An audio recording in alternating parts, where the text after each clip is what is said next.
সত্যিই যদি জাহিলিয়াতের পথ বাদ দিয়ে কোরআনের পথে দুইটা মানুষ আমার এই জেলার ফিরে আসে, আমি সাকসেস। প্রশ্ন এসেছে যে এতটুকু জায়গায় উনি আসলে, অথচ 7 দিন আগে দাওয়াত দিতে গেলাম, দাওয়াত দিল না। আমি যেটা করছি এগুলো একামতে দ্বীনের জন্য সহায়ক। আমি 1 ঘন্টা কথা বলার পরে 5টা মানুষ যদি ইসলাম বুঝে ফিরে আসতে পারে, জাহিলিয়াতের পথ থেকে ইসলামের আলোর পথে ফিরে আসতে পারে, এটা আমার জীবনে সাকসেস। অথচ আজকেও প্রায় 8-9 দল এসেছিল বাড়িতে, কোথায় মেহেরপুর, কোথায় চট্টগ্রাম, কোথায় বরিশাল, পটুয়াখালী, কোন কোন জেলা থেকে। আমি আসলাম রাতে, ওরা আমার আগে বাড়ি এসে বসেছে। হয়তো বিভিন্ন হোটেলে ছিল, বাড়িছে, এটাও 2-1 টাকা না, তাড়া টাকা নিয়ে বসে আছে। কেউ 50,000, কেউ 70,000, কেউ 1 লাখ টাকা নেই, শুধু একটা ডেট দেয়। তো ওদের কেউ যে 1-1.5 ঘন্টায় কথা বলতাম নাকি, না কখনো 10 ঘন্টা বলতাম।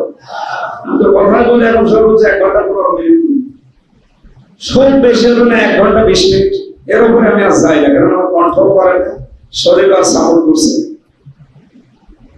বলেন তো, যে মানুষগুলো 5 দল আজকে প্রায় 50,000, 70,000, 1 লাখ করে টাকা অভাব নিয়ে চলে গেল, 1 টাকাও আজকে দিন সব ফেরত চলে গেছে। যে টাকাগুলো নিয়ে ওদের ডেট গুলো দিয়ে আমি যেতে পারতাম। আমি এখানে আসলাম, আমার একটা উদ্দেশ্য আছে।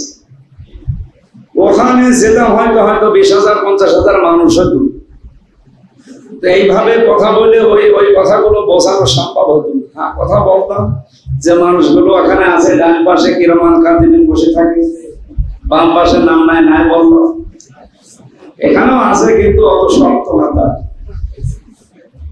এই জন্য ওইগুলো আমি এড়িয়ে চলি, বেশি ওগুলো নিতে চাই না। টাকা করে করে তো দেখলাম বাংলাদেশে, আমি যে গাড়িতে চড়েছি, বাংলাদেশে কোনো হুজুরও গাড়িতে চড়ে, টাকা দিয়ে কিনে চড়েছিলাম। বাংলাদেশের টাকা আমাদের কত কোটি টাকা দাম করে। যারা ব্যবসায়ী, বড় বড় ডিআইসি লেভেলের লোকজন, তারা চড়ে তুলে যাচ্ছে 2-3 কিলো করে যায়। কারণ যদি বলেন আমাদের যে চাইলের রসিদ আছে, ওই চড়তে পারবো, এরকম টাকা আছে যে কিনে নিয়ে চড়া লাগবে, আমার তো কেনাও লাগে, ফ্রি পেয়েছিলাম। মাল এখন ওনাদের হাতে আবার আদালত থেকে চলে গেছে। পেছনে ঘুরে দেখলাম বহু টাকাওয়ালা মানুষের সাথে মিশেছে, নেই ভেতরে কিচ্ছু পেলাম না। আমার এখন টার্গেট হচ্ছে ফাস্তা সাহারা, কোরআনে কারীমকে ইজহার করা দরকার, বিজয় করা দরকার। আর এই লক্ষ্যে আমাদের দুনিয়ায় যতটুকু আমরা খাদেমগিরি, কামলাগিরি, লেবারগিরি যাই বলেন, এটা করা যায় কোরআনের পক্ষে। কিসের পক্ষে? আজ যেটা করছি, এখানে হয়তো এরকম 50,000, 70,000 টাকা দেবেন, কিন্তু এটা আমার লেবারগিরি হচ্ছে, কামলাগিরি হচ্ছে। থাকবে ভালো। আর মহিলার স্বামী তো রাজি না, এই মহিলার ঘাম কেটে আমার বাদ দিয়ে, এই মহিলার স্বামী আমরা উপকার করার জন্য আমাদের হাত কাম করে, আমরা রাজি না। কি করা যায়? আমার প্রধান বিচারপতি ছিল ইমাম মালিক প্রায় যেখানে বিচার হচ্ছে ওই জায়গা থেকে 80 কিলোমিটার দূরে চড়ে আসবেন, বহু কষ্ট করে আসবেন। দেখুন মহিলা ওইভাবে, মানে এদিকে প্রসাদ পায়খানার বেগ, খাবারের দরকার, ওনারও আসতে দেরি হচ্ছে, চারিদিক থেকে একটা মানে খেসুড়ি মার্কা অবস্থা হয়ে গেছে। উনি আসার পরে বলতা দিয়ে মেয়েকে জিজ্ঞাসা করলেন কি হয়েছে, বলো দেখি। মেয়েটা বলছে কিচ্ছু হয়নি, আমি কিচ্ছু জানি না। আমি মশাই না, অবশ্যই কিছু এখানে হয়েছে, আমার কাছে হাদিসের রাডার আছে, আমি কিন্তু ধরে ফেলবো, সঠিক কথা বলো। ধমক সেই দিয়েছে, আমি এই মেয়েটার উপরে লাশ ধোয়ানোর সময় একটা খারাপ ধারণা নিক্ষেপ করেছিলাম। রাস্তা দিয়ে একটা পুরুষের সাথে হেঁটে যাচ্ছিল, আমি ওর উপরে একটা খারাপ ধারণা নিক্ষেপ করেছিলাম, ভালো তো লাগে তোমার উপরে দেখতে, তোমার শরীর ভালো না। অথচ পরবর্তীতে শুনলাম ছেলেটা ওনার আপন ভাইয়ের ছেলে, আপন ভাইয়ের ছেলে সম্পর্কে ফুফু হয়, কি হয়? একজন মহিলার সাথে 14 জন পুরুষের দেখা করা জায়েজ আছে, কয়জন? তার ভেতরে আপন ভাইয়ের ছেলে আছে না? এই মহিলা তো আপন ভাইয়ের ছেলের সাথে গেছে, একে নাজায়েজ কাজ করেছে। যেহেতু আমি একটা খারাপ ধারণা ওর চরিত্রের উপরে নিক্ষেপ করেছিলাম, সঙ্গে সঙ্গে আমার হাত গেছে। ওই ধারণাটা এখন আমি নিক্ষেপ করছিলাম, মনে করছে ধোয়ানোর সময় খাবার তো লাগে উপরে, কিন্তু ভেতরে তো চরিত্র হলো না। পরবর্তীতে আমি শুনলাম আমার স্বামীর কাছে, সন্তানের কাছে, যে ওই ছেলেটা আমার বড় ভাই ছেলে, তার মানে ফুফু আর ছেলের সম্পর্ক। খারাপ ধারণা করা যায় না। এটা যেহেতু করেই ফেলেছি, সঙ্গে সঙ্গে আমার হাত আটকেছে। ইমাম মালিক বললেন, আমি এটা আশঙ্কা করছিলাম যে অবশ্যই কিছু না কিছু তোমার মুখ দিয়ে অথবা হাত দিয়ে এখানে কিছু ঘটনা ঘটেছে। কারণ মুসলিম মান সালিমাল মুসলিমুনা মিন লিসানিহি ওয়া ইয়াদিহি, মুসলমান তো ওইটা তার হাতের দ্বারা আর মুখের দ্বারা মুসলমান শান্তিতে থাকে। এই হাত মানে শুধু এই হাত না, এই হাত মানে খবর মানে একটু ছিল না। তারপর কি ছিল চিন্তা করছি, কি বলতো মুক্তি আজকে খবরে যেটা দেখিয়েছে, যদি সত্যি দুদকের মামলায় দিয়েছে, দুদক আইনজীবী যদি সত্যি পরিণত হয়, যত ব্যাংকের যত অ্যাকাউন্ট আছে সব সরকার সিজ করে দিচ্ছে। এটা মনে হয় সরকার করছে না, আল্লাহ করাচ্ছে। কারণ পৃথিবীতে আপনার এই হাত দিয়ে ক্ষমতা, আইন, প্রভাব, প্রতিপত্তি, আপনার এই হাত দিয়ে বহু কিছু উল্টাপাল্টা করেছিলেন। এক নম্বর শাস্তি তো গেল এটা, এই অবৈধ জিনিস আপনাকে দিয়ে আল্লাহ ভোগ করতে দেবে না। দুই নম্বরে মরণের সময় আপনি ঈমান পাবেন না, কারণ হাজারো মানুষের বর্গ আপনার এই হাতে লেগে আছে।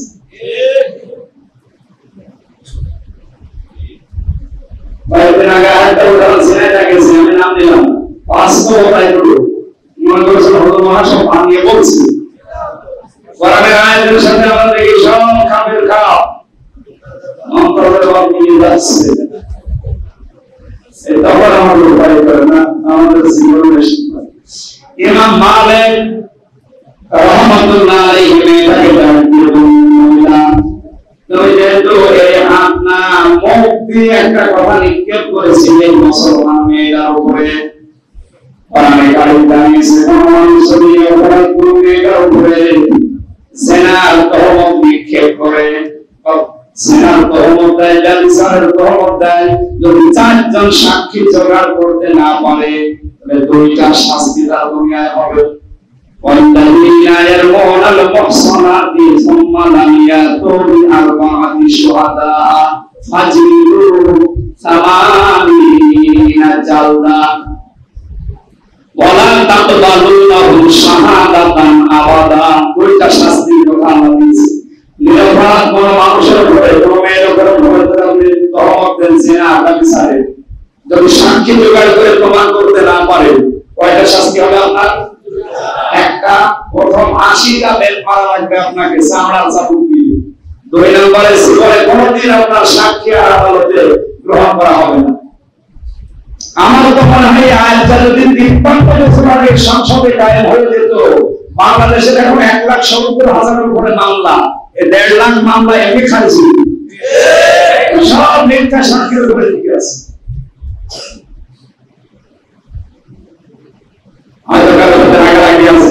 আর পেরে দিচ্ছে না, কি করবে শেষে? 3.5 বছরের মেয়েকে দিয়ে ধর্ষণ মামলা চালাচ্ছে।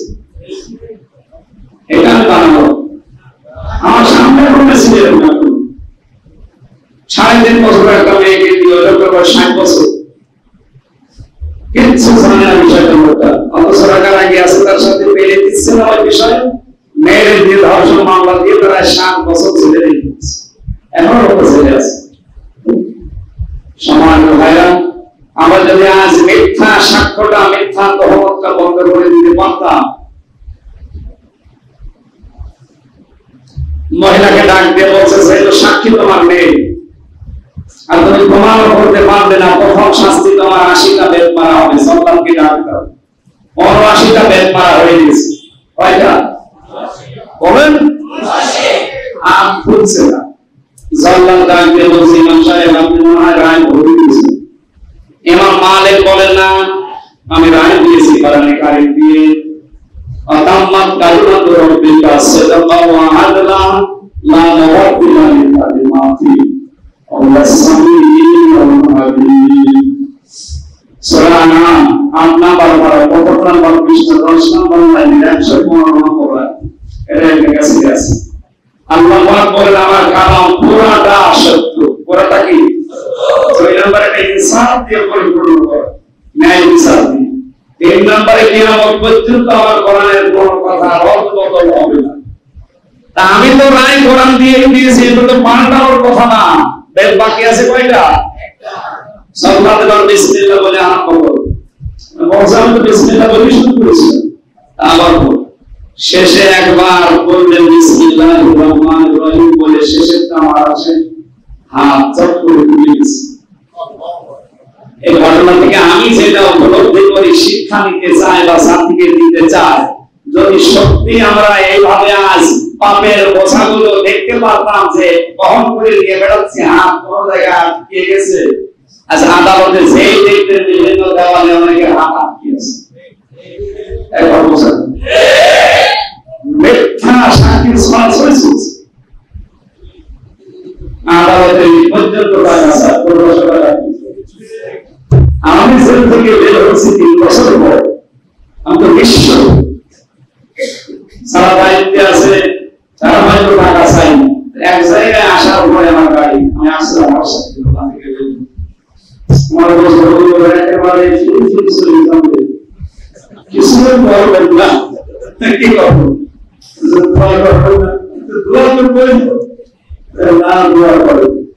শেষে ওই যে সাথে ছিল মোটরসাইকেল, ওর পকেটে ছিল মাত্র 110 টাকা, ওইটা বের করে দিলাম, ও তাই খুশি।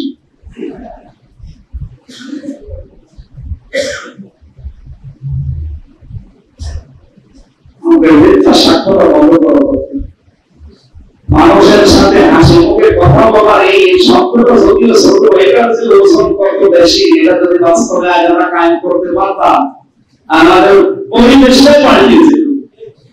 আল্লাহ তাআলা বলেছিলেন আমি তোমাদের ইবাদতের জন্য বানিয়েছি। এটা যে ইবাদত অনেকে জানেই না, জানে না বলে নিজের বউয়ের সঙ্গে জমি জায়গা নিয়ে গন্ডগোল করে কথা বলে না, নিজের আপন ভাইয়ের সাথে জমি জায়গা নিয়ে গন্ডগোল কথা বলে না। বছরের পর বছর এরকম মানুষ নেই না। মানুষের সাথে হাসি মুখে কথা বলা ইবাদত।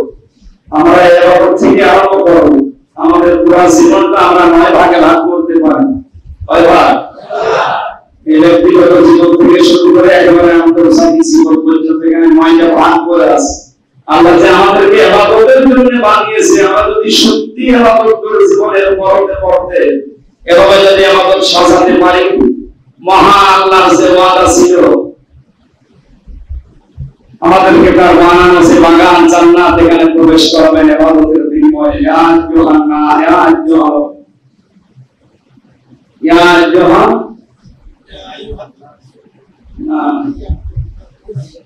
يا أيتها النفس المطمئنة ارجعي إلى ربك راضية مرضية فادخلي في عبادي وادخلي جنتي। তোমরা যদি আমার ইবাদতে প্রবেশ করো, আমি আল্লাহ তোমাদের জান্নাতে প্রবেশ করিয়ে দেব। আল্লাহ আমাদেরকে ইবাদতে যে হাসিল আছে, এভাবে কথা থেকে শুরু করে আমাদের প্রত্যেকটা জীবনে ইবাদত আছে। আমাদের ব্যক্তিগত জীবনে ইবাদত আছে, পারিবারিক জীবনে ইবাদত আছে, সামাজিক জীবনে ইবাদত আছে, রাজনৈতিক জীবনে ইবাদত আছে, অর্থনৈতিক জীবনে ইবাদত আছে, সাংস্কৃতিক জীবনে ইবাদত আছে, ধর্মীয় জীবনে ইবাদত আছে। এরপর আন্তর্জাতিক জীবনে, রাষ্ট্রীয় জীবনে আছে, আন্তর্জাতিক জীবনে 9টা জীবন আমার কোরআন দিয়ে সাজিয়েছে। আল্লাহ আমাদেরকে প্রত্যেকটা জায়গায় ইবাদত করার কোরআন দিয়ে হাদিস দিয়ে তৌফিক দিন। আমিন। সবচেয়ে বেশি ইবাদতটা দরকার আন্তর্জাতিক মহলে, যেটা অবশ্যই আয়াত কোরআনে কারিমে আমরা খেলা করার জন্য ঠিক রাখে না। তো যে ইবাদত আর 57টা মুসলিম রাষ্ট্র যদি সত্যি জানতো, ফিলিস্তিন স্বাধীন করে দিত। ইয়া আইয়ুহাল্লাযীনা আমানুল্লাহ তাত্তাখিযুল ইয়াহুদা ওয়ান নাসারা আউলিয়া ফাদুল্লাহ আউলিয়াল্লাহ। ওরে যারা ঈমানের দাবি করো, তাদেরকে বলছি তোমরা ইহুদি আর খ্রিস্টানদেরকে বন্ধুরূপে গ্রহণ করবা না।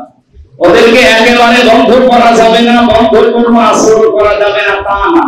বাদুহুম আউলিয়া আল্লাহ, ওরা যখন একে অপরের বন্ধু তখন ওদের সাথে এক্সাইটেড থাকা লাগবে। আজ টাকা তাম দুনিয়ায় সবাই কিন্তু শুধু মুসলমান টাইপ করার জন্য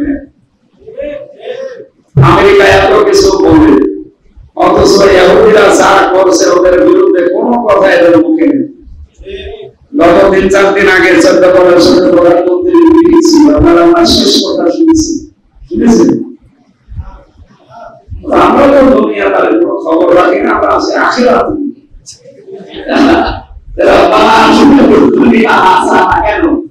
আগে দুনিয়া দরকার, এরপরে তো এটা দিয়ে আখিরাত তৈরি হবে।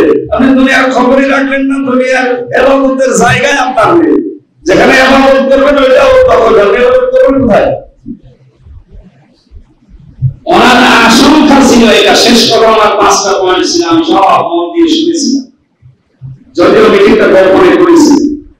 শেষের কথাগুলো লুকিয়ে লুকিয়ে রেখেছি। আশঙ্কা করছি চট্টগ্রামের 3টা জেলা নিয়ে পার্বত্য অঞ্চল এবং মায়ানমারের কিছু জায়গা যেগুলোর বর্ডার রক্ষী যারা আছে একেবারে দুর্বল, এই সাইডটা নিয়ে একটা স্বাধীন খ্রিস্টান রাষ্ট্র বানানোর ষড়যন্ত্র চলছে। আর এর পেছনে কলকাঠিনা আছে এই সাদা চামড়া একটা দেশের প্রধান হয়ে গেছে। ইন্দোনেশিয়ার পূর্ব দক্ষিণ সুদানের এই যে এরা খ্রিস্টান স্বাধীন রাষ্ট্র অলরেডি ঘোষণা কিছুদিন আগে দিয়ে দিয়েছে। আমাদের দেশটা টুকরা করে এই দেশ থেকে মিশরে যদি একটা স্বাধীন খ্রিস্টান রাষ্ট্র এখানে ঘোষণা দিতে পারে, পাশে এয়ারবেস তৈরি করার সিদ্ধান্ত নিচ্ছে। আমি এয়ারবেস তৈরি করে তারে পারবে কোথায় আসে? আমেরিকা। তার মানে এখানে কিছু লুকিয়ে আছে। এখন যদি বাংলাদেশের পাশে এবাদত বসে এই 57টা মুসলিম রাষ্ট্র যদি সত্যি বলে, আমরা তো পারবো না আমেরিকার সাথে। পারা না পারা বড় বিষয়, আপনাকে এক হয় আতিউল্লাহ ওয়া রাসূলুহু ওয়া লা তানাযাউ ফাতাফশালু ওয়া তাযহাবা রিহুকুম ওয়াসবিরু ইন্নাল্লাহা মা'আস সাবিরিন। এই আয়াতটা দেখো বাস্তব দেখো, এই যে রিহুকুম ওয়াসবিরু, আমরা বলি তোমরা যদি তোমাদের ঐক্য ঠিক রাখতে না পারো তাহলে তোমাদের বাতাস বেরিয়ে যাবে। কি বেরিয়ে যাবে? বাতাস মানে কি বাতাস না, অনেকে মানে বায়ু মনে করছেন না, এ বাতাস বাতাস। আমি থানাতে যাবেন, দেখবেন আমি আজকে থানায় গিয়েছিলাম। থানায় দেখবেন বহু গাড়ি মোটরসাইকেল ড্রাইভার ভাঙা পড়ে আছে, কয়েকশো পড়ে আছে ভেতর বাইরে।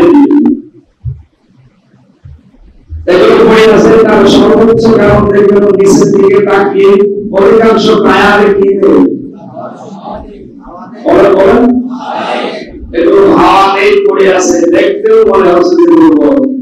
অথচ সেই গাড়ি আমি চলে আসলাম মোটরসাইকেল, এটা হাওয়া আছে না? এটা কি সবল না? আল্লাহ উদাহরণ কি সেট করেছে দেখেছে।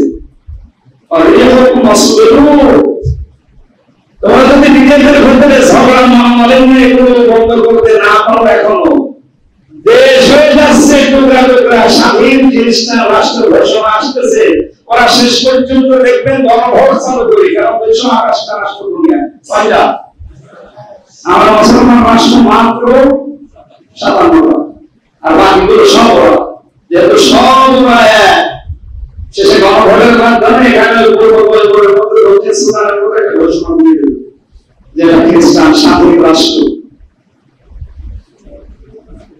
এই ঝামেলা চলছে, আর আমরা আছি নবীন কি ছিল 40 বছর আগে, নবীন না 6 বছর আগে। এই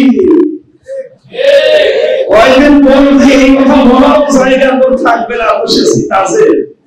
প্রধানমন্ত্রী যে উনি আজ করতে পেরেছেন, উনি আশঙ্কা করেছেন, ওনার আশঙ্কা তো একবার মিথ্যা হবে না, বাস্তবে কিছু হতে যাচ্ছে। আমরা যখন রেকর্ড হচ্ছে এটা বিভিন্ন ভাষায় এরা রূপান্তর করে বিভিন্ন দেশে যায়। তাম দুনিয়ার 228টা রাষ্ট্রের 57টা মুসলিম রাষ্ট্রের এখন পররাষ্ট্রনীতির ইবাদত সবচাইতে বড় ইবাদত এখন আমাদের ঐক্যবদ্ধ হওয়া। খণ্ড করে ওরা যারা খ্রিস্টান রাষ্ট্র স্বাধীনভাবে ঘোষণা দেওয়ার চেষ্টা চালাচ্ছে, ওই ঘোষণা দিলে আমরা কিছু বলতাম না। তো এয়ারবেস তৈরি করার মাধ্যমে ভবিষ্যৎ পরিকল্পনা বড় কঠিন। আজকে আবার রোহিঙ্গাদের বিরুদ্ধে বিশাল আদালত দিয়েছে, আপনি বিশ্বাস করতে পারেন ইহুদি খ্রিস্টানরা বিনা কারণে কাউকে সায়না দেয় না, অবশ্যই কোনো উদ্দেশ্য আছে।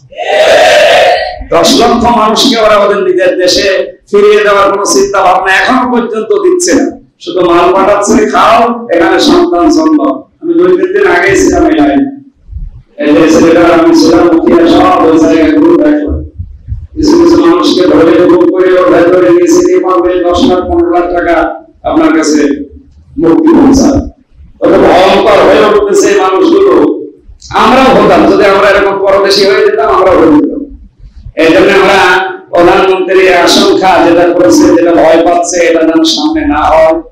মুসলমান রাষ্ট্রগুলো এবং আমাদের দেশের আমরা যারা মুসলিম ছোটখাটো বিষয় নিয়ে কাদা ছড়াছড়ি বাদ দিয়ে এই আবাদতটার দিকে মনোনিবেশ করি। আল্লাহ আমাদেরকে তৌফিক দান করেন, আমিন।